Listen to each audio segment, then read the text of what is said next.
तो चलिए बिना किसी देरी का आज थंबनेल देख के सवाल करेंगे कि आज हम पढ़ेंगे वैदिक सभ्यता को पढ़ेंगे। देखिए सिंधु घाटी सभ्यता तो पूरा पढ़ लिए, सिंधु घाटी सभ्यता का तो पूरा खिलवाड़ खत्म कर दिए।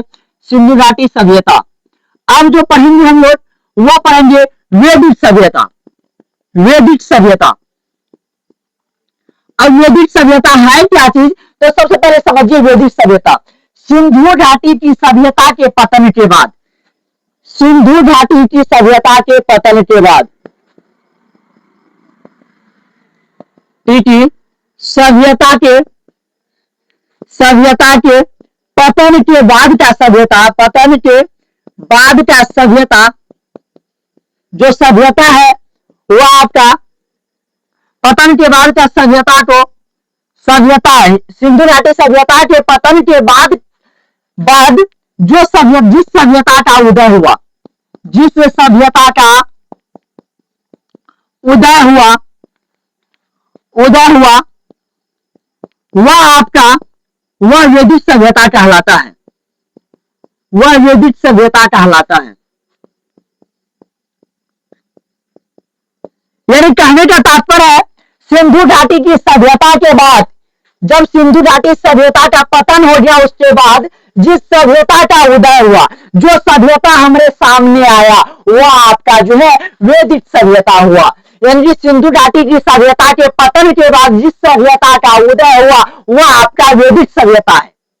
समझे, सिंधु घाटी की सभ्यता के बाद जिस सभ्यता का उदय हुआ उसे वैदिक सभ्यता कहते हैं। वैदिक सभ्यता को दो भागों में बांटा गया है। कितने भागों में? दो भागों में। पहला आपका ऋग्वैदिक काल। कौन सा काल? ऋग्वैदिक काल। ऋग्वैदिक काल, ऋग्वैदिक काल जिसका समय अवधि है 1500 ईसा पूर्व से लेकर के 1000 ईसा पूर्व तक। यानी कि ऋग्वैदिक काल का जो समय अवधि है वह है 1500 ईसा पूर्व से लेकर के 1000 ईसा पूर्व तक के समय को हम लोग ऋग्वैदिक काल कहते हैं। यानी कि वैदिक सभ्यता को दो भागों में बांटा गया है, एक ऋग्वैदिक काल, एक उत्तर वैदिक काल। उत्तर वैदिक काल, उत्तर वैदिक काल का समय समझिए। ऋग्वैदिक काल आपका हो गया 1500 ईसा पूर्व से लेकर 1000 ईसा पूर्व तक, और 1000 ईसा पूर्व से लेकर के 600 ईसा पूर्व तक का समय, 600 ईसा पूर्व तक का समय जो है उत्तर वैदिक काल का समय कहलाता है। यानी कि वैदिक सभ्यता तो सिंधु घाटी की सभ्यता के बाद जिस सभ्यता का उदय हुआ वह आपका वैदिक सभ्यता है। वैदिक सभ्यता को दो भागों में बांटा गया, ऋग्वैदिक काल और उत्तर वैदिक काल। ऋग्वैदिक काल का समय अवधि है 1500 ईसा पूर्व से लेकर के 1000 ईसा पूर्व तक, और उत्तर वैदिक काल का समय अवधि है 1000 ईसा पूर्व से लेकर के 600 ईसा पूर्व तक। वैदिक सभ्यता का जो आधार था ग्रामीण अर्थव्यवस्था था। यहाँ का अर्थव्यवस्था कैसा था? अगर आप पूछेंगे अर्थव्यवस्था कैसा था, तो अर्थव्यवस्था जो यहाँ का था वो ग्रामीण अर्थव्यवस्था था। ग्रामीण अर्थव्यवस्था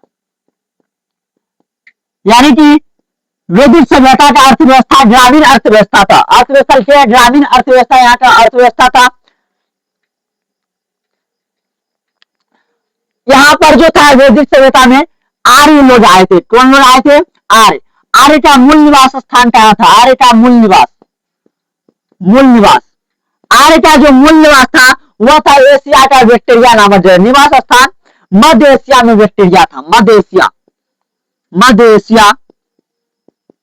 में एक जगह है बैक्टीरिया,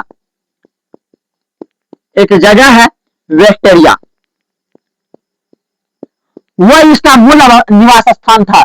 यानी कि आर्य का जो मूल निवास स्थान था मध्य एशिया में एक जगह है बैक्टीरिया, वहीं पर आर्य का मूल निवास स्थान माना जाता है। किसके अनुसार? ये किसके अनुसार माना जाता है? तो मैक्स मूलर के हिसाब से माना जाता है। किसके हिसाब से? मैक्स मूलर के अनुसार।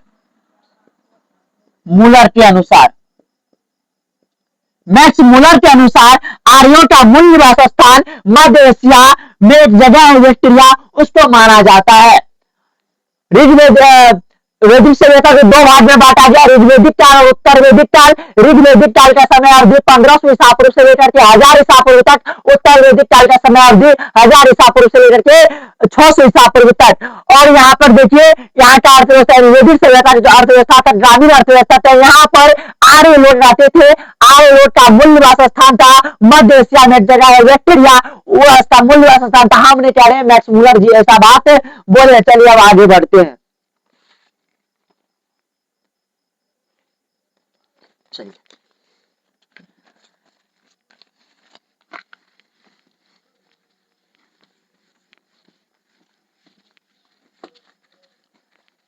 कितना समझ गए? पूछेंगे बताइए ऋग्वैदिक काल का समय अवधि कितना है? तो ऋग्वैदिक काल का समय अवधि जो है वो 1500 ईसा पूर्व से लेकर के 600 1500 ईसा पूर्व से लेकर के 1000 ईसा पूर्व तक है। और उत्तर वैदिक काल का समय अवधि तो 1000 ईसा पूर्व से लेकर के 600 ईसा पूर्व तक जो समय है वो है आपका उत्तर वैदिक काल का। चलिए आगे बढ़ते हैं। 2 मिनट।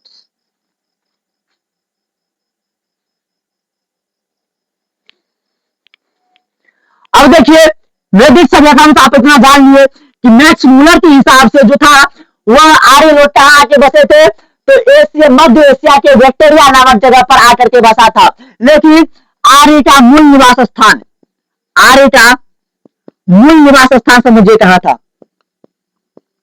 मूल निवास स्थान, मूल निवास स्थान की अगर हम बात करें, आर्य के मूल निवास स्थान की हम बात करें तो पंजाब और अफगानिस्तान में आकर के बसा था। सबसे पहले आर्य, सबसे पहले आर्य का मूल निवास स्थान में आर्य सर्वप्रथम, आर्य सबसे पहले, आर्य सबसे पहले पहले कहां आकर के बसे? कहां आकर के बसे थे? कहां आकर के बसे थे? तो आपका इसका जवाब होगा आर्य जो था सबसे पहले आपका आकर के कहां पे बसा था? तो पंजाब, पंजाब और अफगानिस्तान में आकर के बसा था। और अफगानिस्तान, पंजाब और अफगानिस्तान में आर्य आकर के सबसे पहले बसा था। आर्य का सबसे पहला, आर्य का सर्वप्रथम स्थान कहां था? पंजाब और अफगानिस्तान। आर्य का मूल निवास स्थान मैक्स मुलर के हिसाब से तो मध्य एशिया का वेक्टोरिया नामक जगह को आर्य का मूल निवास स्थान माना जाता है। चलिए आगे बढ़ते हैं। वैदिक सभ्यता में, वैदिक सभ्यता में संपूर्ण भारत को आर्यावर्त कहा गया है। संपूर्ण भारत को इस सभ्यता में क्या कहा गया है? इस सभ्यता में, इस सभ्यता में संपूर्ण, संपूर्ण भारत को, संपूर्ण भारत को आर्यावर्त कहा गया है। आर्यावर्त कहा गया है। यानी कि वैदिक सभ्यता में संपूर्ण भारत को आर्यावर्त कहा गया है। आर्यावर्त, हाँ आर्यावर्त कहा गया है। संपूर्ण भारत क्या कहा गया है? आर्यावर्त कहा गया है।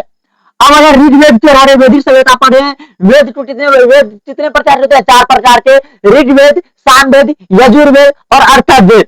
हम वेद के बारे में पहले भी चर्चा कर चुके हैं, इसीलिए इस वीडियो में चर्चा नहीं करेंगे। ऋग्वेद में 10 मंडल है। ऋग्वेद में आपका क्या है?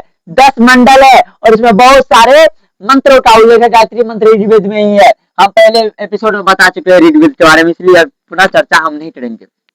चलिए आगे बढ़ते हैं। चलिए आगे फिर बढ़ रहे हैं हम।